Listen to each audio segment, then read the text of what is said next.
Hello friends, good morning.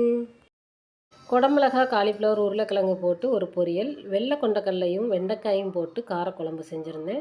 பசங்களுக்கு இதை நல்லா கெட்டி கொடுத்தாச்சு. இது பச்சை மிளகாய், சீரகம், தேங்காய் போட்டு அரைச்சி பொரியல் பண்ணியிருந்தேன். கொஞ்சம் மஞ்சப்பொடியும் போட்டு கலர்ஃபுல்லாக.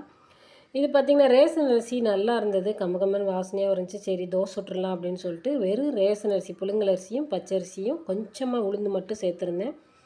பிரசாதம் நம்பர் 3ஓட சர்க்கரைவள்ளி கிழங்கு மாவு கொஞ்சம் மிச்சம் இருந்துச்சு. அந்த மாவில் இன்றைக்கி பணியாரமாக சுட்டு பையனுக்கு ஸ்நாக்ஸ் கொடுத்து விட்டாச்சு. நம்ம தெரு வாசல்லே சுப்பிரமணியர் கோயில் இருக்குது, அங்கேயும் போயிட்டு வந்துட்டு தேடுதல் வேட்டையை ஸ்டார்ட் பண்ணிட்டேங்க. ஒரு ரவுண்டு போயிட்டு நமக்கு தேவையான முக்கியமான பொருள் மட்டும் வாங்கிட்டு வந்தாச்சு. இஞ்சி இல்லாமல் நம்ம வீட்டில் டீயே குடிக்க மாட்டாங்க, அதனால் இஞ்சி வாங்கிட்டு அப்புறம் டீ தூள் வாங்கிட்டு அப்புறம் உயிருங்கிற கடை பக்கத்துலேயே இருக்குது. இது ஒரு ஆர்கானிக் ஸ்டோர். இங்கே கருப்பட்டியும் அப்புறம் பார்த்திங்கன்னா சிவப்பு சோளமும் கிடச்சிது, அதையும் வாங்கிட்டு அப்புறம் பார்த்திங்கன்னா சின்ன வெங்காயம் 2 கிலோ 100 ரூபான்னு தெரு வாசல்லே வந்ததுங்க. இன்றைய தேடுதல் வேட்டை முடிஞ்சுது.